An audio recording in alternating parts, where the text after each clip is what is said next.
Good evening प्रिय विद्यार्थियों, स्वागत है आपका अभी क्लासेस में। और आज मैं आप सबों के लिए फिर से एक नई वीडियो के साथ हाजिर हूँ। क्लास 6 का हिस्ट्री जो एनसीईआरटी सॉल्यूशन में आप सबों के लिए पढ़ा रहा था, इसका अगला चैप्टर जो चैप्टर नंबर 6 है, और इस चैप्टर नंबर 6 का नाम है प्राचीन राज्य व्यवस्था।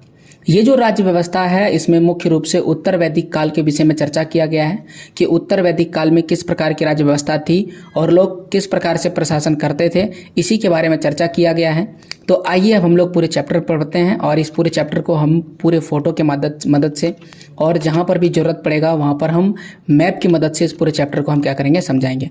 अगर आप इसके पहले वाला चैप्टर नहीं देखे हैं तो आपको ये सारी चीज़ें थोड़ा सा समझने में दिक्कत हो सकता है, जैसे कुल क्या होता है, गृह क्या होता है, विष क्या होता है, प्रधान क्या होता है। ये सारी चीज़ें इसके पहले वाले चैप्टर में दिया गया था जो वैदिक काल से जुड़ा हुआ चैप्टर था। तो प्लीज़ मैं आपसे रिक्वेस्ट करता हूँ कि इसके पहले वाले चैप्टर को जरूर देखिएगा, ताकि आपको ये पता चले कि महाजनपद क्या होता है और 16 महाजनपद कौन कौन से है, इसका नाम का उसमें जिक्र किया गया है, ताकि इस चैप्टर में अगर वो नाम आए तो आपको कन्फ्यूजन नहीं हो। अब आइए पीडीएफ पर आते हैं और इस पीडीएफ का नाम, जैसे कि यहाँ पर देख सकते हैं, चैप्टर का नाम लिखा हुआ है। इस चैप्टर का नाम है चैप्टर नंबर 6 प्राचीन राज्य व्यवस्था। प्राचीन राज्य व्यवस्था में यहाँ पर पहला सवाल लिखा गया है कि सवाल के माध्यम से जैसा कि हम लोग शुरू करते हैं, लिखा हुआ है कि एक जो है रविवार, यानी रविवार मतलब संडे का दिन, नताशा सुबह जगी तो पिता कहीं जाने के लिए तैयार होते देखा। उसके पिताजी से कहा कि आज ऑफिस बंद है, और उनके पिताजी ने कहा कि आज तो ऑफिस बंद है यानी छुट्टी है। फिर सुबह सुबह कहीं जा रहे हैं। तो देखिए, पिताजी ने बोला कि ऑफिस तो बंद है, लेकिन फिर भी वो सुबह सुबह जा रहे हैं। पिताजी ने समझाया कि आज चुनाव का दिन है। चुनाव जानते हैं हम लोग, वोटिंग होता है, और हम लोग भी सुबह सुबह चुनाव देने के लिए जाते हैं। हम लोग ये सोचते हैं कि ताकि जल्दी चुनाव देके आ जाए और हम भीड़ का सामना नहीं कर सकें। चुनाव क्यों होता है? चुनाव इसलिए कराए जाते हैं ताकि हम अपने शासक का चयन कर सकें, यानी चुन सकें। अब उनके मन में सवाल आता है, ये जो नताशा लड़की है, इनके मन में ये सवाल आता है कि आज तो हम जान गए चुनाव के माध्यम से हम किसी को भी चुन सकते हैं, चुनाव के माध्यम से, लेकिन बहुत समय पहले जब लोग अपने शासक को, राजा को चुनते होंगे तो वह राजा कैसे बनते होंगे, उसका चुनाव किस प्रकार से होता था। यही इस पूरे चैप्टर का मकसद है कि पुराने समय में शासकों का चुनाव किस प्रकार से होता था। इस सवाल का जवाब देना है। देखिए, 1952 में हमें आज़ादी मिलती है और आज़ादी के बाद से 1947 में हमें आज़ादी मिलती है और आज़ादी के बाद सबसे पहला चुनाव जो है 1952 में होता है। तो ऐसा कहा जाता है 1952 में। वैसे 1951 से चुनाव शुरू होता है, 1952 आ जाता है चुनाव होते होते, क्योंकि पहली बार जो चुनाव हो रहा था उसमें वोटर लिस्ट बनाना था, नए नए वोटरों को नाम ऐड करना था, चुनाव की प्रक्रिया लोगों को समझाना था। तो ये एक जटिल प्रक्रिया थी, इसलिए इसमें लंबा टाइम पीरियड लगा था और इस चुनाव को हम 1952 का चुनाव कहते हैं। तो ये याद रखिएगा, सबसे पहला चुनाव 1952 में हुआ था। 1952 में सबसे पहला आम चुनाव होता है और उसके बाद आज तक यही शासन व्यवस्था चल रहा है। और हमारे देश में इसी प्रकार से जनप्रतिनिधियों के द्वारा, यानी कि नेताओं के द्वारा हमारे देश में शासन व्यवस्था चलता है। अब वर्तमान में इसे हम शासक कह सकते हैं, क्योंकि यही हमारे लिए शासन करते हैं, इसलिए हम इसे क्या कहेंगे, शासक कहेंगे। लेकिन संभवतः जो पुराना समय होता था, आज से कुछ समय पहले जो लोग शासक थे वो कैसे बनाते थे, तो राजा जो था, जहाँ पर राजा का शासन था वो तो बिल्कुल राजा संभवतः जन यानी लोगों द्वारा चुने जाते थे। ओके, तो राजा को कौन चुनते होंगे? राजा को लोग चुनते होंगे। जिस प्रकार से आज हम वोट दे करके अपनी सरकार को, अपने प्रधानमंत्री को, अपने विधायक को, अपने एमएलए को जिस प्रकार से हम लोग चुनते हैं, उसी प्रकार से उस समय जैसे अभी हम लोग सांसद को चुनते हैं, फिर राष्ट्रपति का चुनाव आंतरिक रूप से होता है, उसी प्रकार से लोग किसको चुनते होंगे? लोग चुनते होंगे राजा को, जिसे यहाँ पर लिखा गया है जन। तो जन कौन है? जन लोगों को ही कहा जाता है, लोगों द्वारा ही राजा का चुनाव होता होगा। अब यहाँ पर और एक चीज लिखा हुआ है कि जो राजा थे वो शारीरिक रूप से तथा अन्य सभी गुणों में सर्वश्रेष्ठ समझा जाता था। यानी जो भी राजा बनेगा, जैसे कि अगर आप बाहुबली फिल्म देखे होंगे तो बाहुबली वाले फिल्म में बाहुबली क्या था? सबसे ज्यादा ताकतवर था, यानी शारीरिक यानी शरीरी ताकत में भी सभी लोगों से ज्यादा ताकतवर, यानी कि उस राज्य में उससे ज्यादा ताकतवर कोई नहीं होगा। और ना केवल उनके पास ताकत होगा बल्कि उसमें बाकी सारे गुण भी होंगे, जैसे कि उनमें बहुत ज़्यादा दया होगा, लोगों को किस प्रकार से समझाया जा सकता है समझाने का गुण होगा, किस प्रकार से अपने राज्य की रक्षा की जा सकती है ये भी उनके साथ गुण होगा, किस प्रकार से राज्य में आर्थिक उन्नति किया जा सकता है, ये सारे गुण होना चाहिए। तो ये सारे गुणों में सर्वश्रेष्ठ, सर्वश्रेष्ठ का मतलब होता है कि उससे ज़्यादा बेहतर गुण किसी में नहीं होना चाहिए, वैसे ही लोगों को राजा बनाया जाता होगा। धीरे धीरे बाद में इस प्रक्रिया में परिवर्तन हुआ और आज इसका शासन व्यवस्था पूरी तरह से किस तरह हो गया, पूरी तरह से हो चुका है चुनाव वाला। अब यहाँ पर देखिए, आज से लगभग 3000 साल पहले राजा के रूप में प्रतिष्ठित होने वाले कुछ लोग बड़े बड़े यज्ञों का आयोजन कराने लगे। यानी अगर हम इतिहास में आज से 3000 साल पहले जाएंगे तो जो राजा होते थे वो बहुत ही बड़े बड़े यज्ञ करवाते थे। अब ये यज्ञ क्यों करवाते थे, इसका क्या लक्ष्य था, तो उदाहरण के लिए इस किताब में एक यज्ञ का नाम लिखा गया है, जैसे लिखा गया है अश्वमेघ यज्ञ। तो अश्वमेघ यज्ञ क्या होता है, तो यह एक अश्वमेघ यज्ञ का आयोजन किया जाता था। इसमें क्या होता था कि राजा अपनी साम्राज्य सीमा के विस्तार के लिए करता था। तो सवाल नंबर 1 कि अश्वमेघ यज्ञ क्यों करवाया जाता था, तो ये यज्ञ करवाया जाता था अपने क्षेत्रीय सीमा का विस्तार कराने के लिए। तो अगर आपको थोड़ा सा भी जानकारी है रामायण के विषय में, तो रामायण में जो राम जी हैं वो अश्वमेघ यज्ञ करवाते हैं और अपने एक घोड़ा को क्या कर देते हैं, छोड़ देते हैं, क्योंकि इसमें अश्व लिखा गया है ना, अश्व, और अश्व का मतलब होता है घोड़ा। तो अश्वमेघ यज्ञ में राजा क्या करते हैं, एक यज्ञ करवाते हैं और उसमें घोड़े को क्या करते हैं, छोड़ देते हैं, और उस घोड़े के मस्तक पर लिखा रहता है कि जो इस घोड़े को पकड़ेगा उसे राजा से युद्ध करना पड़ेगा। और रामायण में हमने देखा है कि जो लव और कुश होते हैं, एक्चुअल में लव और कुश कौन होते हैं, लव और कुश श्री रामचंद्र जी के ही पुत्र होते हैं। और ये लव और कुश क्या करते हैं, गलती से घोड़े को पकड़ लेते हैं, वैसे गलती से नहीं, जानबूझकर ये घोड़े को पकड़ लेते हैं, यानी अश्व को क्या कर लेते हैं, पकड़ लेते हैं। एक्चुअल में ये नहीं जानते हैं कि श्री रामचंद्र जी उस समय जब ये घोड़े को पकड़ते हैं कि वो मेरे जो है पुत्र हैं। तो लव कुश क्या करते हैं, घोड़े को पकड़ लेते हैं, और चूंकि इसमें लिखा हुआ है कि जो इस घोड़े को पकड़ेगा उसे युद्ध करना पड़ेगा। अब इसका कारण ये है कि इस घोड़े का ये अर्थ है कि ये जो घोड़ा जिस जिस जगह पर गया वह जगह उस राजा का हो गया, जिस राजा ने उस यज्ञ को करवाया है। तो इस आधार पर जो जिसको लगता है कि नहीं हम अपने राज्य को नहीं देंगे, तो वो राजा से युद्ध कीजिए, और अगर आप जीत गए तो आपको नहीं देना पड़ेगा, और आप हार गए तो आपको अपना राज्य जो है राजा को देना पड़ेगा। यही है अश्वमेघ यज्ञ। तो यहाँ पर यही लिखा हुआ है कि यज्ञ आयोजन के पूर्व वह अपने लोगों की देखरेख में एक घोड़े को स्वतंत्र विचरण का मतलब होता है पूरी तरह से आजाद, वो घूमने के लिए छोड़ देता था। यानी यज्ञ अभी हुआ नहीं है, अभी यज्ञ होने वाला है, तो यज्ञ होने से पहले ही घोड़े को छोड़ देता था। और घोड़ा जिन जिन क्षेत्रों से गुजरता था उन सारे क्षेत्रों पर उस राजा का अधिकार मान लिया जाता था। यहाँ पर साफ साफ लिखा है जिन जिन क्षेत्रों से जाएगा वो सारे के सारे क्षेत्र किसका हो जाएगा, उस राजा का हो जाएगा, जो भी राजा उस अश्वमेघ यज्ञ को करवाएंगे। अब अगर कोई घोड़े को रोकना चाहता है, घोड़े को रोकने वालों को राजा को अश्वमेघ यज्ञ कराने वाले राजा, यानी जो राजा घोड़े को रोकेगा, जैसे कि इस केस में हम आपको एक रामायण का जो केस बताएं उसमें कौन, लव और कुश जो थे उन्होंने क्या किया, घोड़े को रोक दिया। तो लव और कुश जो अश्वमेघ कराने वाले राजा हैं, यानी अश्वमेघ यज्ञ कराने वाले राजा कौन है, श्री रामचंद्र जी है। तो श्री राम के साथ क्या किया, इन्होंने युद्ध किया, क्योंकि यहाँ पर वही लिखा है कि युद्ध करना पड़ता था। और अगर युद्ध में जीत गया तो वो क्षेत्र उसका होगा, और अगर आप युद्ध नहीं कीजिएगा तो ऐसा मान लिया जाएगा कि आपने हार स्वीकार कर लिया है और अब आप अपना जमीन राजा को दे रहे हैं। अब इसके अलावा भी कुछ यज्ञ कराए जाते थे, जैसे यहाँ पर राजसूय यज्ञ कराए जाते थे। यह यज्ञ राजा के अभिषेक की समाप्ति पर होता था। राजा का राज्य अभिषेक राजसूय यज्ञ के द्वारा संपन्न होता था। यानी अगर कोई नया राजा बन रहा है तो राजा का अभिषेक होगा, जिसे हम राज्य अभिषेक कहते हैं, और उस समय इस यज्ञ को कराया जाएगा जिसे राजसूय यज्ञ कहा जाता है। दूसरा है वाजपेयी यज्ञ। इस यज्ञ में राजा द्वारा रथों की दौड़ का आयोजन किया जाता था, यानी रथों के दौड़ का आयोजन कराने के लिए एक यज्ञ करवाया जाता था, और वह था वाजपेयी यज्ञ। अब आते हैं घोड़े की कहानी पर वापस। जैसा कि हम आपको बता चुके हैं कि घोड़ा छोड़ने से पहले, यानी यज्ञ करने से पहले ही घोड़े को छोड़ दिया जाता था। अब घोड़ा आएगा वापस, तो घोड़े की जब वापसी होती थी, यानी कि टहलते टहलते फिर वो राजा के घर आ जाते थे, तब वहां पर यज्ञ का आयोजन किया जाता था।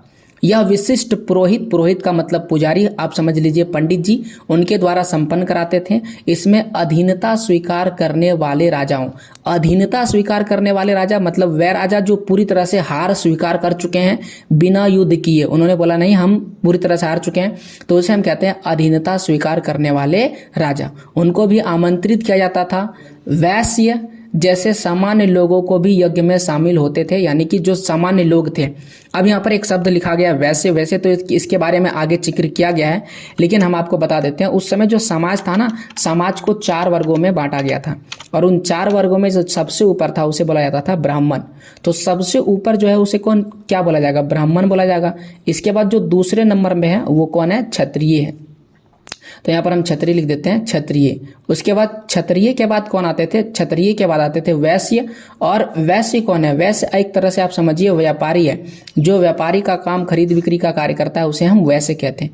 और सबसे लास्ट में कौन होता था, शूद्र होता था, और ये सबसे निचले दर्जे का लोग माना जाता था उस समय समाज में। और यहाँ तक आप समझिए ब्राह्मण तो आ ही रहे हैं, क्षत्रिय तो यज्ञ में आ ही रहे हैं, और ये तीसरे कैटेगरी का जो लोग हैं जिसे वैश्य कह रहे हैं, वैश्य को भी इस यज्ञ में आने की अनुमति थी। तो आप समझ सकते हैं कि यज्ञ जो था बिल्कुल सामान्य था, इसमें सभी लोग आ सकते थे। यहाँ पर वही लिखा है कि सभी आमंत्रित लोग अपने साथ उपहार भी लाते थे। उपहार का मतलब कुछ गिफ्ट वगैरह, आप शादी वगैरह में जाते हैं तो कुछ उपहार लेके जाते हैं, उसी प्रकार से इस यज्ञ में जो लोग जाते थे वे जो जाते थे वो उपहार लेके जाते थे। अब चूंकि मैंने आपको बता दिया था यहाँ पर वैश्य को आने की अनुमति थी, वैश्य जो थे यहाँ पर आ सकते थे। अब आपके मन में सवाल होगा कि सर शूद्र जो है क्या उन्हें आने की अनुमति थी? वे लोग जिन्हें शूद्र समझा जाता था ऐसे अनुष्ठानों में शामिल नहीं किए जाते थे। यानी 3 तक तो आ सकता था। ये जो 3 है, पहला ब्राह्मण, तो यही तो पुरोहित है, ब्राह्मण को ही क्या कहा जाता है, पुरोहित। आप समझ लीजिए यही पूजा वगैरह कराएंगे, क्योंकि उस समय इतिहास में जो पूजा का कार्य करते थे, धर्म अनुष्ठान का कार्य करा रहे, जो यज्ञ वगैरह करा रहे, उन्हें ही हम कहते थे ब्राह्मण या पुरोहित कहते थे। और जो रक्षा का काम कर रहा है उसे क्या कहते थे, क्षत्रिय कहते थे। और व्यापारी वगैरह का काम करने वाले वैश्य कहते थे, और नौकरी वगैरह या फिर सेवा का काम करने वाले को शूद्र कहते थे। तो शूद्र को बिल्कुल भी अनुमति नहीं थी, ये बिल्कुल भी नहीं आ सकते थे। अब यहाँ पर वही सवाल पूछा गया कि यज्ञ में समाज का कौन कौन सा वर्ग भाग लेता था। तो यज्ञ में आपको बता दिए 3 जो समाज था वो भाग लेता था, ब्राह्मण, क्षत्रिय, वैश्य, और एक चौथा जो वर्ग था शूद्र वर्ग, उसे बिल्कुल भी अनुमति नहीं थी।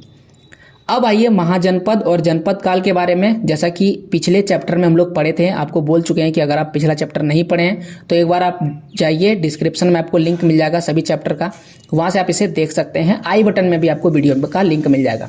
तो पिछला चैप्टर आप जरूर देखिएगा, उसमें जनपद महाजनपद के बारे में बात किए थे। महायज्ञ करने वाले जो राजा की शक्ति में वृद्धि हो गई, जो महायज्ञ करा रहे थे उन राजा के पास शक्ति में क्या हो गया, वृद्धि हो गया, बहुत ज्यादा शक्तिशाली हो गया।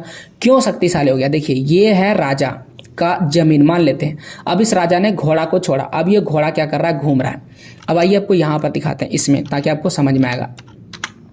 ओके, तो इसमें आते हैं मैप में। जैसे कि मान लेते हैं कि एक कोई राजा है, और ये जो काशी है ना, काशी, यहाँ पर काशी लिखा गया, यहाँ का कोई राजा है, ठीक है। और इस काशी का राजा ने क्या किया, अपने घोड़े को छोड़ दिया। अब घोड़ा कहाँ चला गया, यहाँ देख सकते हैं मल्ल चला गया।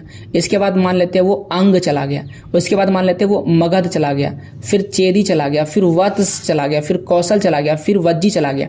तो ये जो काशी का जो राजा था, ये राजा, ठीक है, जो काशी में रहता था, अब चूंकि इतने सारे क्षेत्र में चला जा चुका है, अब ये सभी राजा मान लेते हैं कि हार मान लिया। तो इतना बड़ा जो एरिया था वो किसका हो गया, काशी के राजा का हो गया। तो इसी प्रकार से उस समय इतिहास में भी राजा का क्षेत्र क्या हो जाता था, बढ़ जाता था। और अब जो पहले राजा, ये छोटा राजा था, चूंकि इसके पास बड़ा साम्राज्य हो गया तो वह ज्यादा शक्तिशाली हो गया। तो यहाँ पर वही लिखा है कि वह राजा जो यज्ञ नहीं महायज्ञ करवाते थे, जैसे कि अश्वमेध यज्ञ, इसे महायज्ञ में गिनती किया जाता होगा। तो वैसे यज्ञ जो करवाते थे, अब उनकी शक्ति में क्या हो गया, वृद्धि हो गया, क्योंकि जमीन उसके पास बढ़ गई। उन राजा के पास जो सेना है वो सेना बढ़ गई, उनके पास जो धन है वो धन बढ़ गया। अब राजा जन का राजा ना होकर के जनपद का राजा माना जाने लगा। और जनपद में जब छोटे छोटे जन शामिल होते थे, जनपद में क्या होते थे, छोटे छोटे जन को शामिल किया जाता था। उदाहरण के लिए यहाँ पर एक पुरु लिखा गया है, दूसरा लिखा है भरत, ये दोनों क्या है, जन है। पुरु और भरत को मिला दीजिएगा तो बन जाएगा जनपद, और इसका नाम है कुरु जनपद। तो मैप में आपको दिखा देते हैं कुरु जनपद कहाँ पर है। इसमें कुरु जनपद तो नहीं दिखाया गया है, ओके दिखाया गया, दिखा देते, ये रहा, यहाँ पर दिख रहा है, ये देखिए कुरु। तो ये कुरु में क्या होगा, कुरु को अगर दो भाग में बांट देते हैं तो एक का था क्या, पुरु था, और दूसरे क्षेत्र में क्या था, भरत। तो इन दोनों को मिला के क्या बना दिया, कुरु बना दिया, क्योंकि यहाँ पर जन को मिलाया जा रहा है और जन को मिलाकर क्या बनाया जा रहा है, जनपद बनाया जा रहा है। लगभग 2500 साल पहले बड़े एवं शक्तिशाली, यहाँ पर शक्तिशाली लिखा गया है, ये गलत लिखा गया है, आप समझिए शक्तिशाली, ठीक है। शक्तिशाली जनपद महाजनपद में बदल गए, यानी अब जो जनपद था, पहले जन को मिलाकर के जनपद बनाया और अब जनपद को मिलाकर के बना दिया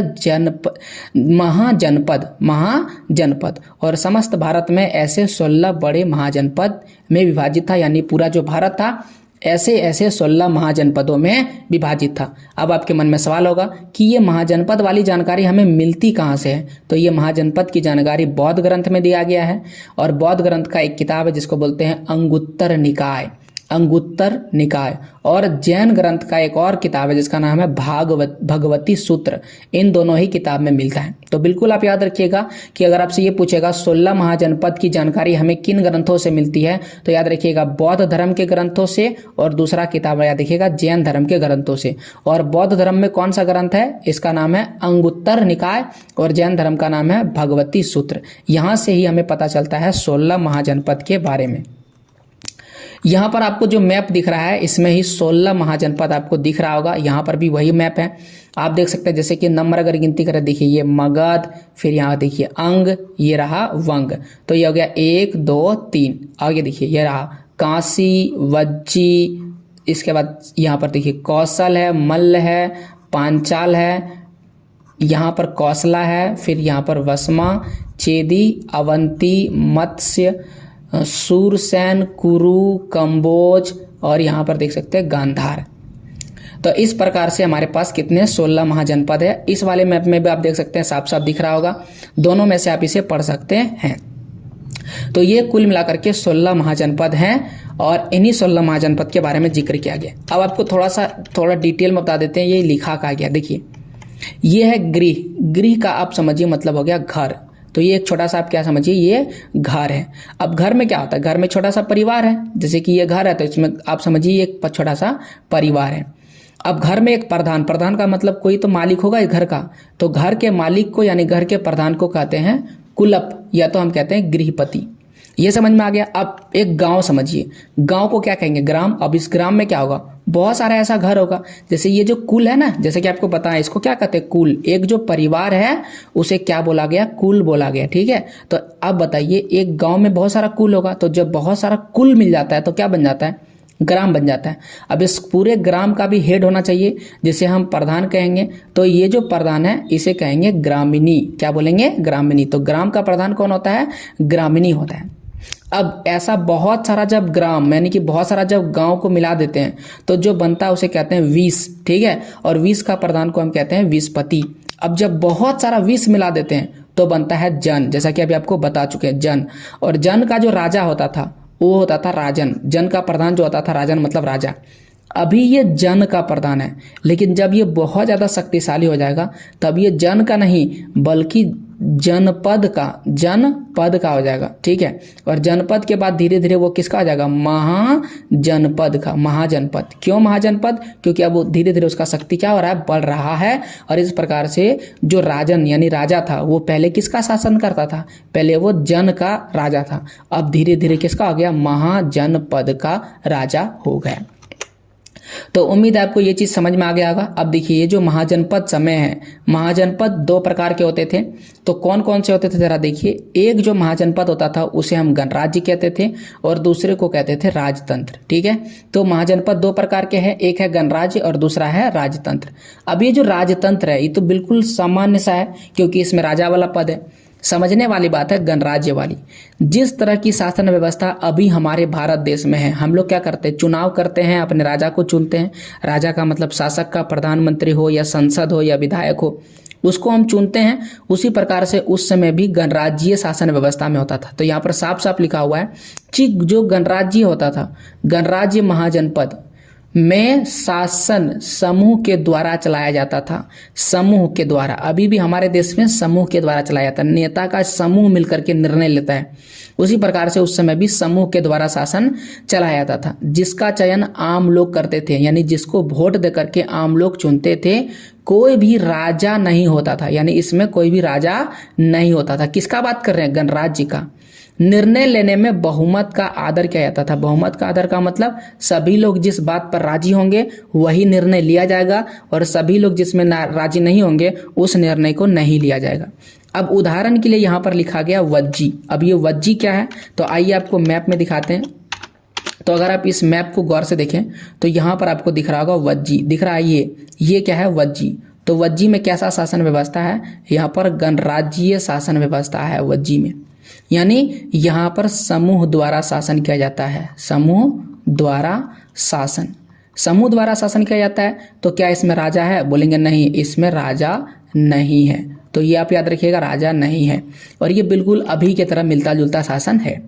अब आइए जरा राजतंत्रीय शासन व्यवस्था पर थोड़ा आपको गौर करते हैं। राजतंत्रीय मतलब क्या होता है? राजा वाला। तो जो राजतंत्रीय महाजनपद है उसमें राजा का शासन होता था, और राजा का पद होता था अनुवांशिक। अनुवांशिक का मतलब राजा का बेटा राजा, उसका बेटा फिर राजा, और उसका बेटा फिर राजा बनेगा। इसी तरह के क्षेत्र, इसी तरह वहाँ पर शासन व्यवस्था था।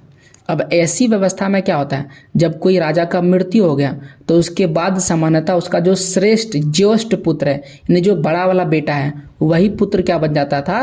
राजा बन जाता था। जैसे कि श्री रामचंद्र की कहानी में श्री रामचंद्र जी ज्येष्ठ पुत्र यानी कि सबसे बड़े पुत्र थे, इसलिए वो क्या बन गए? राजा बन गए। ओके। बाहुबली वाली फिल्म में तो बाहुबली छोटा था, भल्लाल देव बड़ा था, लेकिन भल्लाल देव बाहुबली राजा इसलिए बन रहा था क्योंकि वो शक्ति में, गुणों में और बल में सबसे आगे था, इसीलिए बाहुबली को राजा बनाया जा रहा था। अगर इस नियम से चला जाए तो बाहुबली वाली फिल्म में बाहुबली चूंकि छोटा पुत्र था और बड़ा पुत्र कौन था? भल्लाल देव, तो भल्लाल देव को ही राजा बनना चाहिए थे। लेकिन आप देख सकते हैं भल्लाल देव ही राजा बना था, लेकिन वो बिल्कुल ही खराब राजा था, उसको जनता पसंद नहीं करता था, और उसमें शासन व्यवस्था जनता के हिसाब से चलना चाहिए था, लेकिन उसमें जनता के हिसाब से नहीं चला, इसलिए उसको भल्लाल देव को राजा बना दिया गया था। ओके, चलिए। तो ज्येष्ठ पुत्र आपको समझ में आ गया। ज्येष्ठ पुत्र का मतलब होता है बड़ा बेटा ही क्या बनेगा? राजा बनेगा। अब जैसे कि यहाँ पर देखिए मगध कैसा था? राजतंत्र शासन व्यवस्था था, मतलब राजा वाला बेटा राजा बनेगा, ऐसा शासन व्यवस्था किसमें था? इसमें था, मगध में। तो मगध आपको दिखा देते हैं। यहाँ पर आप देख सकते हैं ये क्या है? मगध। अब मगध में कैसा शासन व्यवस्था है? राजतंत्र शासन व्यवस्था है। और राजतंत्र में क्या होता है? राजतंत्र में समूह शासन नहीं करता है, इसका शासक होता है राजा, ठीक है। और राजा का निर्णय ही सर्वोपरि निर्णय होता है। इसके बाद जो कौशल है, तो यहाँ पर आपको हम कौशल दिखा देते हैं। तो कौशल की अगर बात करें तो ये रहा कौशल, देख सकते हैं। पहला आपको दिखा है मगध और दूसरा हम आपको दिखा रहे कौशल। तीसरा लिखा गया वत्स, तो वत्स भी देख लीजिए, ये रहा वत्स। चौथा इसमें लिखा गया अवंती। अब यहाँ पर आपको दिखा देते हैं अवंती, ये रहा अवंती, और इत्यादि। ये सारे क्या है? राजतांत्रिक शासन व्यवस्था वाले क्षेत्र है, यानी यहाँ पर राजा का शासन होता था। तो उम्मीद है आप मैप में भी सारी चीजें देख लिए थे। और ये शक्तिशाली राजतांत्रिक शासन व्यवस्था था, यानी यहाँ पर कमजोर राजा नहीं थे बल्कि शक्तिशाली राजा थे। अब उस समय समाज को देख लेते हैं, समाज कैसा था और सांस्कृतिक जीवन कैसा था। वर्ण के बारे में पिछले चैप्टर में पढ़ चुके हैं। जी हाँ, वर्ण के बारे में पिछले चैप्टर में पढ़े हैं। इसके पहले वाला जो चैप्टर है, आपको बोले ना ये वाला चैप्टर और इसका पीछे वाला चैप्टर एक दूसरे से रिलेटेड है, बहुत जुड़ा हुआ है, तो पिछला वाला वीडियो जरूर देखिएगा। तो वर्ण के बारे में हम लोग पिछले अध्याय में पढ़े हैं। इस समय भी सामाजिक व्यवस्था वर्ण पर ही था, यानी इस समय भी समाज कैसा था? वर्ण पर ही था। और वर्ण में कितने भाग है? 4 भाग है। पहला जो वर्ण है उसे ब्राह्मण समाज कहते हैं, दूसरे को हम क्षत्रिय कहते हैं, तीसरे को वैश्य कहते हैं, और चौथे को शूद्र कहते हैं। इस वाले और पहले वाले में क्या अंतर है? देखिए, पहले जो समाज था वह था आधारित कर्म पर। किस पर था? कर्म पर था। लेकिन अब कर्म पर नहीं रहा, अब यह व्यवस्था हो गया जन्म पर। अब इस दोनों में अंतर क्या है? देखिए, पहले क्या समाज था? मान लेते हैं कि कोई एक ऐसा व्यक्ति है जिसका जन्म हुआ है शूद्र परिवार में, और वो क्या करता है? यज्ञ कराने के लिए सीख जाता है, क्योंकि वो किताब पढ़ता है, ज्ञान हासिल करता है और यज्ञ कराने के लिए सीख जाता है, और यहाँ तक कि वो दूसरे को शिक्षा भी दे सकता है। तो उस समय, जिस समय ये किस पर आधारित था? कर्म पर आधारित था। यानी आप जो काम कीजिएगा, भले ही आप कहीं भी जन्म लिए, शूद्र परिवार में भी जन्म लिए हैं, और अगर आप कर्म आपका बढ़िया है, आप यज्ञ करवा रहे हैं, आप पढ़ा रहे हैं, लिखा रहे हैं, लोगों को ज्ञान दे रहे हैं, तो आप क्या कहलाइएगा? ब्राह्मण कहलाइएगा। ये है कर्म पर आधारित समाज। लेकिन अब जो समाज आ गया वो हो गया जन्म पर आधारित समाज। अभी जिस समाज में हम लोग रह रहे हैं 2022 में, अभी भी कैसा समाज है? अभी भी जन्म पर आधारित समाज चल रहा है। यानी आपका कार्य कुछ भी हो, आप कोई भी काम कर रहे हैं, भले ही आप आर्मी में हैं, आप आर्मी में क्यों नहीं है? आर्मी में क्या होता है? आर्मी में आप देश की रक्षा करते हैं। देश की रक्षा करने वाला मतलब सुरक्षा प्रदान करने वाला। तो जो सुरक्षा प्रदान करने वाला वो क्या कहलाएगा? क्षत्रिय कहलाएगा। लेकिन अगर आप शूद्र जाति से हैं तो आप क्या कहलाएंगे? शूद्र कहलाएंगे, क्योंकि ये क्या है? जन्म पर आधारित समाज है। तो ये समाज उसी समय से शुरू हो गया कि आप काम कुछ भी कीजिए, आप जन्म शूद्र जाति में लिए हैं तो आप क्या कहलाइएगा? शूद्र कहलाइएगा। ओके, इसे ही कहते हैं जन्म पर आधारित समाज, वर्ण समाज। तो लोग कितने भागों में बटे हुए थे? 4 भागों में। प्रत्येक वर्ग के लिए कार्य निर्धारित था, आपको वही कार्य करना है और लोग वही कार्य करते थे। जैसे कि अगर हम बात करें ब्राह्मण, तो ब्राह्मण का क्या कार्य था? उनको क्या कार्य सौंपा गया था? तो ब्राह्मण का कार्य था अध्यापन व यज्ञ करना, यानी वो पढ़ने लिखने का कार्य करते थे और साथ ही साथ यज्ञ कराने का कार्य करते थे। ये इनका प्रमुख कार्य था और ये वही करते थे और ये बहुत सालों तक यही करते रहे। इनके बाद क्षत्रिय की बात करते हैं, तो क्षत्रिय इस वर्ग में शासक आते थे। शासक मतलब इसी वर्ग में राजा वगैरह आते थे और इनका कार्य क्या है? युद्ध करना और प्रजा की रक्षा करना, आक्रमणों से क्या करना? रक्षा करना। तो बाह्य आक्रमण का मतलब बाहरी आक्रमणों से रक्षा करना, यानी मुख्य रूप से रक्षा करने का काम कौन करते थे? क्षत्रिय करते थे। इनके बाद तीसरे नंबर पर आते हैं वैश्य, और इस वर्ग में कृषक मतलब कृषि करने वाले किसान आते थे, पशुपालक आते थे, व्यापारी आते थे और ये वैश्य कहलाते थे। और तीसरा जो है शूद्र, चौथा जो है शूद्र है और इनका काम है तीनों वर्ण, जो ऊपर में 3 बताए, पहला ब्राह्मण, दूसरा क्षत्रिय और तीसरा वैश्य, इन वर्णों का सेवा करना है और सेवा करने वाले वर्णों को हम शूद्र कहते थे। और इसका फोटो मैंने आपको दिखाई दिया है। आइए इस समाज को बेहतर तरीके से थोड़ा और समझने का प्रयास करते हैं।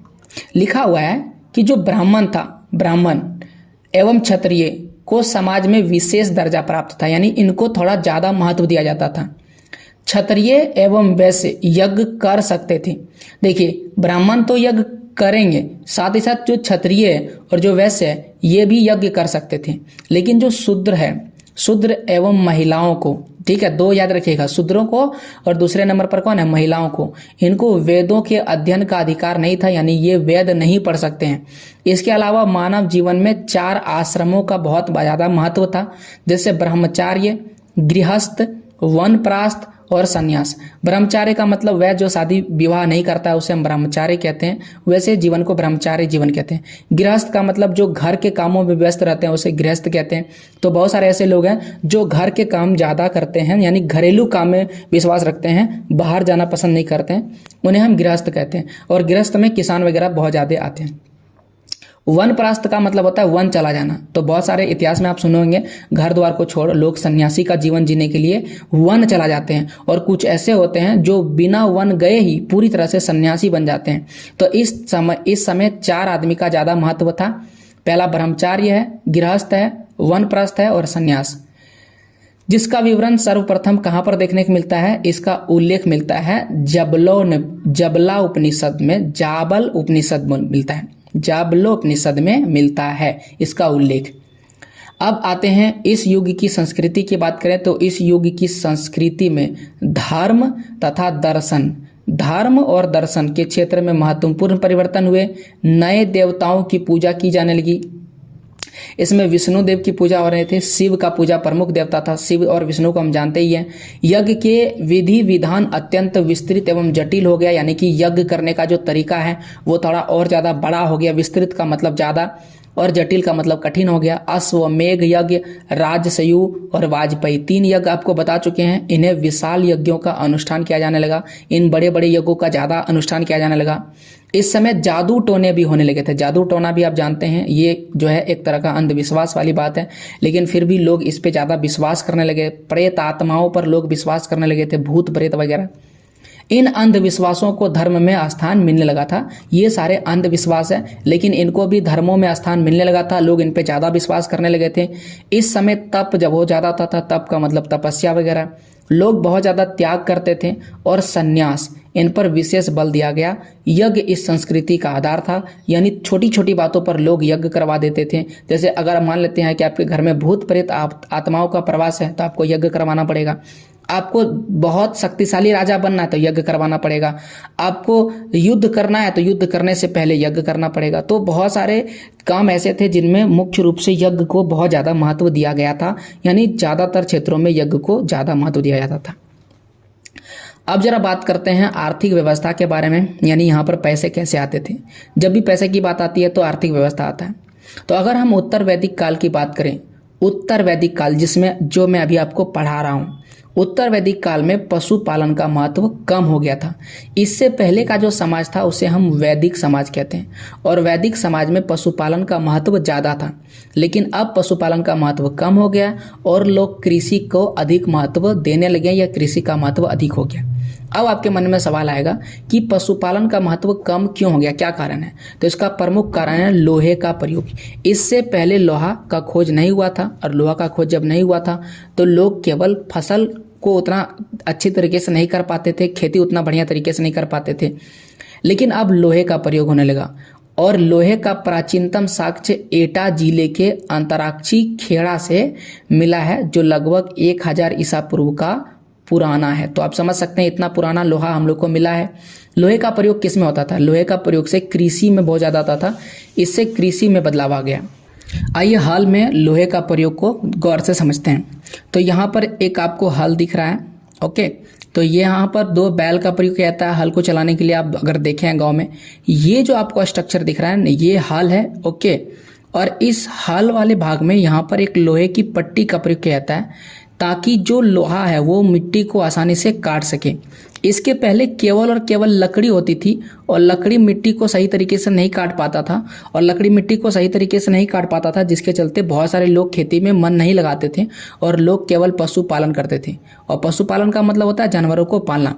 लेकिन चूंकि अब हल से मिट्टी को काटना आसान हो गया, जैसा कि आप इस वाले में देख सकते हैं, यहाँ पर ये पूरी की पूरी लोहे की बना दी गई है, लेकिन कुछ इस प्रकार से लोहे की पट्टी को केवल जोड़ा जाता था, और इस प्रकार से हल को तैयार किया जाता था।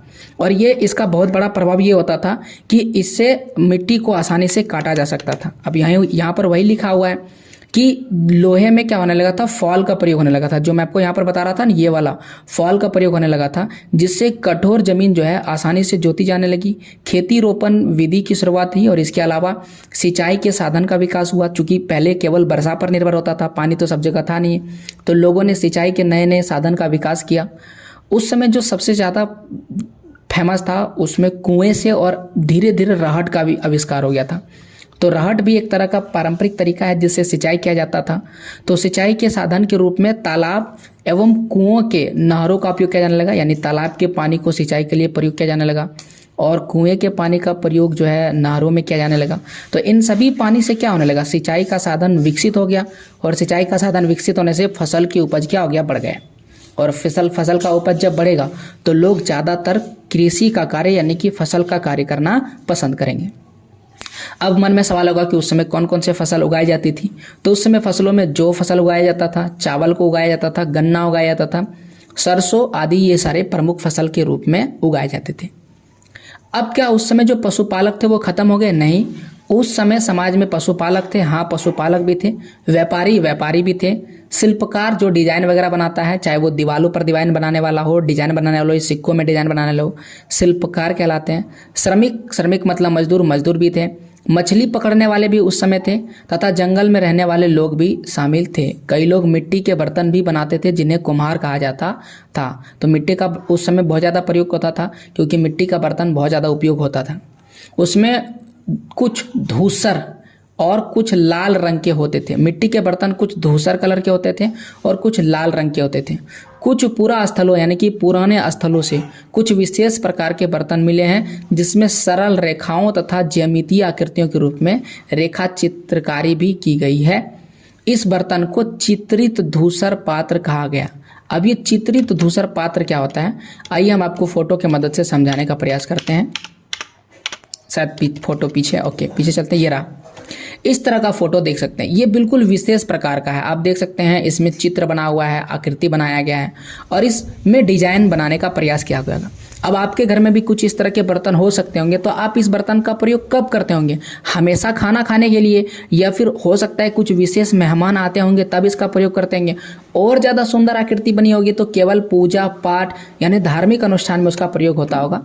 यहाँ पर भी वही लिखा गया होगा कि इस तरह के पात्र यानी कि इस तरह के जो बर्तन हैं, इसमें ज़्यादातर थालियाँ मिली है और ज़्यादातर कटोरियाँ मिली हैं। और ये पात्र बहुत ही पतली सतह के सुंदर और चिकने हैं, बहुत ज़्यादा सुंदर दिखने में लग रहे हैं और बहुत ज़्यादा चिकने हैं। शायद इसका प्रयोग खास मौक़ों पर, जैसा कि मैंने आपको बताया ना, आपके घर में अगर इस तरह का बर्तन है तो खास मौक़ों पर इसका प्रयोग किया जाता है।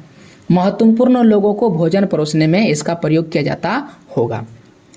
अब यहाँ पर शासन व्यवस्था चलाने के लोगों के पास पैसे आना चाहिए। ये तो पैसा हो गया, लोगों के पास पैसा कहाँ से आ रहा है? तो ये लोगों के पास पैसा कहाँ से आ रहा है? वो 3 काम कर रहे हैं। पहला तो कृषि कर रहे हैं, कृषि से लोगों के पास पैसा आ रहा है, आम जनता के पास। दूसरा, लोग सिंचाई के नए नए साधन का विकास कर रहे हैं, उस समय पशुपालन भी हो रहा है, व्यापारी का कार्य भी हो रहा है, शिल्पकारी हो रहा है, श्रमिक हो रहा है, मछली पकड़ रहे हैं, कुछ मिट्टी के बर्तन बना रहे हैं, यानी कोई ना कोई कार्य करके लोग पैसे कमा रहे हैं। ये तो जनता के पास पैसा आ रहा है। अब बताइए सरकार के पास यानी राजा के पास पैसे कहाँ से आ रहे हैं? तो राजा जो है अपने शासन को चलाने के लिए नियमित रूप से कर वसूल करते थे, टैक्स वसूल करते थे, और वह 1/6वां हिस्सा होता था फसल के उपज का। तो फसल के उपज का 1/6वां हिस्सा कितना होता है, इसे समझने के लिए आइए हम लोग एक भाग करते हैं। यहाँ पर देखिए, मान लेते हैं कि ये पूरा का पूरा फसल है जो एक किसान द्वारा उगाया गया। तो मान लेते हैं ये पूरा क्या है, फसल है, और इस फसल को 1, 2, 3, 4, 5, 6 बराबर बराबर भाग में बांट देते हैं। मान लीजिए कि एक कोई किसान है जो 600 केजी गेहूं का उत्पादन करता है, तो उसको 6 अलग अलग भागों में बांटिएगा तो एक खानों में जाएगा 100 केजी, फिर एक खानों में जाएगा 100 केजी, फिर एक खानों में जाएगा 100 केजी, फिर इस तरह करके 6 खानों में 100 केजी का अनाज जो है बांटेगा 6 बराबर बराबर भागों में बांटने पर। 6 बराबर बराबर भागों बांटने पर आपके पास अनाज इतना आ गया। अब यहाँ पर ध्यान से समझिए, इस पूरे अनाज में से एक भाग यानी कि 6, इस पूरे भाग का एक भाग किसान का अनाज राजा ले लेंगे। तो राजा के पास कितना गया? राजा के पास गया 100 केजी, और किसान के पास कितना बचा? किसान के पास बचा 500 केजी। तो इस तरह से राजा केवल 1/6 भाग यानी जितना अनाज हो रहा है उसका 1/6वां हिस्सा क्या करते थे, वो अनाज को ले लेते थे। इस तरह यहाँ पर छोटा सा गणित भी हम लोग बना सकते हैं। अब आपको समझ में आ गया कि 1/6वां हिस्सा कितना अनाज होता है। और कृषि कर को भाग कहा जाता था, यानी कृषि से जो भी टैक्स लिया जाता था उसे कहते थे भाग। अब केवल कृषि से ही वसूल नहीं किया जाता था, बल्कि जो पशुपालक होते थे, जानवर चलाते थे, जो शिकार करते थे, जो व्यापार करते थे, जो कारीगर होते थे, उनसे भी टैक्स लिया जाता था। अगर लोहार की बात करें या बुनकर की बात करें, लोहार लोहा का कार्य करता है, बुनकर कपड़े बुनाई करता है, बढ़ई लकड़ी का काम करता है, सुनार सोने का कार्य करता है, सोने चांदी का आभूषण यानी कि गहने बनाता है। अब इनसे तो टैक्स लेने के बदले में क्या होता था, इनको एक दिन काम करना पड़ता था, वह भी फ्री में राजा के लिए, ठीक है। उपकर लिया जाता था, इसे कहते थे उपकर। उपकर का मतलब क्या होता है, आप तो टैक्स दे ही रहे हैं लेकिन आपको थोड़ा और भी टैक्स देना पड़ेगा, यानी कि आपको फ्री में राजा के घर में एक दिन काम करना पड़ता था, इसे कहते थे उपकर। तो आपका सवाल होगा कि उपकर किससे लिया जाता था, तो बोलिएगा लोहार से, बुनकर से, बढ़ई से और सुनार से उपकर लिया जाता था। तो उपकर क्या हो गया, कर तो ले ही रहे हैं, बल्कि अलग से इन्हें एक दिन फ्री में राजा के लिए, जैसे कि लोहार है तो राजा के लिए क्या बनाएगा, तलवार बनाएगा, राजा के लिए भाले वगैरह जो भी वहाँ होगा। बुनकर की बात करें तो राजा के लिए कपड़े बुन देंगे। बढ़ई की बात करें तो बढ़ई लकड़ी का कार्य तो होता ही है। सुनार की बात करें तो आभूषण वगैरह। तो इस तरह से राजा के पास भी पैसे आ जाते थे और राजा का शासन चलता था। अब आपको बेहतर तरीके से समझने के लिए 2 उदाहरण से समझाएंगे। सबसे पहला उदाहरण दिया किताब में मगध के बारे में, और दूसरा जो उदाहरण दिया गया है वज्जी के बारे में। दोनों के बारे में पढ़ लेते हैं ताकि हमें यह समझ में आ जाए कि दोनों में किस प्रकार से शासन चलता था और क्षेत्र कैसा था। देखिए मगध बोल रहा है कि मानचित्र नंबर 3 में देखिए, मगध तो आपको दिखा दी है मानचित्र में, लेकिन फिर भी बोला जा रहा है। तो मानचित्र नंबर 3 ये रहा, ठीक है, और इसमें मगध दिखाने के लिए बोला, ये रहा मगध। और दूसरा आपको वज्जी पढ़ाएंगे तो वज्जी भी साथ ही साथ आपको दिखा देते हैं, ये रहा वज्जी, बगल में ही है, मगध के बगल में। ये दोनों ही बिहार में, मगध तो पूरी तरह से बिहार में पड़ता है, वज्जी थोड़ा आगे पीछे हो जाएगा लेकिन वह भी बिहार में ही है। अब आपको समझ में आ गया कि ये मगध कहाँ पर है। मगध जो है सबसे महत्वपूर्ण महाजनपद था। इसका कई कारण है, तो क्या कारण है ये देखते हैं। यहाँ पर कारण लिखा गया, पहला कारण, दूसरा कारण और तीसरा कारण। पता है 12th क्लास में एक सवाल पूछता है कि मगध इतना ज़्यादा महत्वपूर्ण क्यों था, और उसका कारण यहाँ लिखा है क्लास 6 के खिलाफ क्लास में। तो देख लेते हैं पढ़ के, वैसे वहाँ पर भी लिखा हुआ है लेकिन यहाँ पर भी एक्सप्लेनेशन दिया। पहला कारण, गंगा बेसिन में स्थित, यानी ये गंगा के किनारे था। गंगा किनारे से दो फायदा हुआ। सबसे पहले जहाँ पर गंगा और गंगा की जो सहायक नदियाँ हैं, जैसे कि सोन नदी, यहाँ पर नदियाँ बहती है जिसमें बहुत ज़्यादा पानी होता है, और पानी से क्या होता है, नाव उस समय चलता था तो यातायात बहुत ही आसानी से हो जाता था, यानी एक जगह से दूसरे जगह आने में बहुत ज़्यादा आसानी होता था। अब चूंकि जहाँ पर ज़मीन पानी के संपर्क में रहता था वो ज़मीन बहुत ज़्यादा उपजाऊ बन जाता था, तो ये ज़मीन बहुत ज़्यादा उपजाऊ थी, और बहुत ज़्यादा उपजाऊ होने से क्या होता था, भूमि कर भी बहुत अधिक लिया जाता था। क्योंकि ये बहुत ज़्यादा उपजाऊ था तो टैक्स भी थोड़ा अधिक लेता था, जिसको राजा को अधिक आय होती थी, यानी राजा के पास अधिक पैसा होता था। इसलिए ये सबसे महत्वपूर्ण था। कोई भी राजा चाहता था कि मगध मेरे क्षेत्र में रहे, क्योंकि इसमें ज़्यादा अनाज होता है। दूसरा, मगध में मगध का बहुत बड़ा हिस्सा कैसे था, जंगल था। तो यहाँ पर हाथियों की बहुलता थे, जंगलों से भरा हुआ था, और यहाँ बहुत ज़्यादा हाथी था। अब हाथी का क्या काम है, हाथी उस समय राजाओं को युद्ध लड़ने में सहायक होता था, तो हाथी बहुत ज़्यादा महत्वपूर्ण था। साथ ही साथ किसी भारी वजन को एक जगह से दूसरी जगह ले जाना है, लाना है, तो उसमें हाथियों का प्रयोग होता था। किसी भी बड़े वस्तु को, जैसे कि आज हम लोग किरान, डोजर, इन सब का मदद लेकर के भारी वस्तुओं को एक स्थान से दूसरे स्थान पर ले जाते हैं, लेकिन उस समय हाथियों का प्रयोग होता था। तो इस हाथी के कारण भी राजा मगध पसंद करते थे। अब यहाँ पर देखिए छोटा नागपुर, ये भी उस समय मगध में ही था, यानी कि जो झारखंड आपको देख रहा है ये झारखंड भी उस समय मगध में ही शामिल था। अभी जो छोटा नागपुर है ये हाथियों को सेना में शामिल किया जाता था। यहाँ पर जो हाथी मिलता था, और लकड़ियों से घर बनता था। चूंकि जंगल है तो लकड़ी से घर बनेगा, और भी बाकी सारी वस्तुएं, रथ बनाया जाएगा, गाड़ियाँ बनाया जाएगा। अब छोटा नागपुर में तो जो है महत्वपूर्ण चीज़ है क्या है, यहाँ पर अयस्क का बहुत ज़्यादा भंडार है, यहाँ पर वही लिखा है। तीसरा जो सबसे ज़्यादा कारण है, जो मगध को सबसे ज़्यादा शक्तिशाली बनाता था, उसका पीछे का कारण है झारखंड का लौह अयस्क भंडार, यानी झारखंड में बहुत ज़्यादा लोहा पाया जाता है। अब लोहा का काम आपको पता है, लोहा बहुत ज़्यादा मजबूत होता है, इससे मजबूत औजार बनाए जा सकते हैं, हथियार बनाए जा सकते हैं। तो इस कारण से भी वहाँ पर राजा बहुत ज़्यादा पसंद करते थे, और इससे औजार बना करके युद्ध के लिए बाकी सारे कार्यों में यूज होता था। अब यहाँ पर चौथा कारण भी लिखा गया है। चौथा जो है, मगध अन्य क्षेत्रों के साथ मजबूती व्यापार संबंध था, यानी कि मगध में ही बाकी सारे लोग खरीद बिक्री करने के लिए आते थे। अब आप एक ऐसा सोचिए कि आपके कहीं भी, आप जिस भी राज्य से हैं, आपके आसपास हटिया लगता होगा, हटिया या फिर मंडी। तो सप्ताह में एक बार लगने वाला हटिया या मंडी, सप्ताह में एक बार आप जाते होंगे, वहाँ से सामान खरीद के फिर वापस आते होंगे, फिर अगला सप्ताह रविवार को जो भी दिन फिक्स होगा वहाँ पर हटिया लगता है। जैसे कि मैं यहाँ पर देवघर में रहता हूँ, बाबा बैद्यनाथ धाम में, और मेरे घर के बगल में मोहनपुर है, जहाँ पर बुधवार को, प्रत्येक बुधवार को मंडी यानी हटिया लगता है। अब वहाँ पर क्या होता है, सभी लोग आते हैं और अपनी ज़रूरत की वस्तुएं खरीदते हैं, और जिसको बेचने का ज़रूरत होता है वो बेचते हैं, और इस तरह से ये एक व्यापारिक केंद्र बन गया है। बात समझे? उसी प्रकार से यहाँ पर भी मजबूत व्यापारिक संबंध था, लोग वहाँ से वस्तुओं को ज़्यादा खरीदते बेचते थे।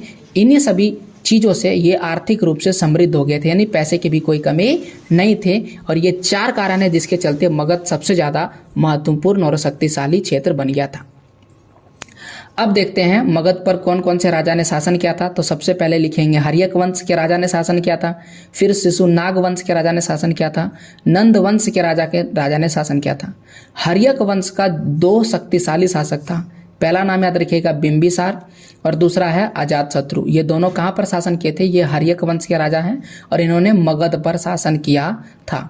अब देखिए बिहार में चूंकि ये पड़ता है, तो बिहार में एक जगह जिसका नाम है राजगृह, ठीक है, राजगीर, वर्तमान में राजगीर को कहते हैं। तो वर्तमान में जो राजगीर है, पटना के पास है राजगीर, उसी को राजगृह कहते हैं। कई सालों तक मगध की राजधानी बनी रही, बाद में पाटलिपुत्र को राजधानी बना दिया। पहले तो राजधानी क्या था, मगध की राजधानी राजगृह, लेकिन बाद में क्या बना दिया गया, पाटलिपुत्र। और पाटलिपुत्र का भी नाम क्या है, पाटलिपुत्र का भी नाम है पटना, इसको राजधानी बनाया गया। यह कार्य शिशुनाग वंश के राजा कालाशोक ने किया। तो पहला सवाल कि राजगृह को छोड़ करके पाटलिपुत्र मगध की राजधानी किस राजा ने बनवाया था, तो उसका नाम है कालाशोक राजा ने। और ये किस वंश का राजा था, तो ये शिशुनाग वंश के राजा थे।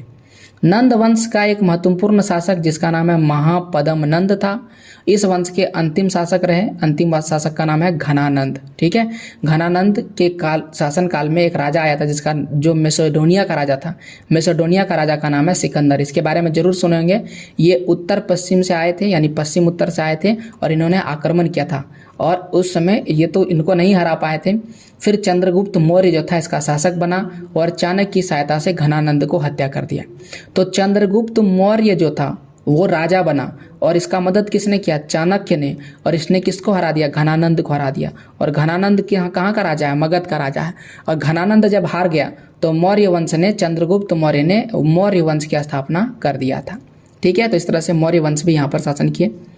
अब आपको पढ़ना है वज्जी के बारे में। वज्जी आपको दिखा दिए। गंगा के उत्तर आज के तिरहुल प्रमंडल में वज्जी राज्य था जिसकी राजधानी थी वैशाली। तो वज्जी की राजधानी वैशाली, ये कहाँ पर है? बिहार में थी। ये देख लिए।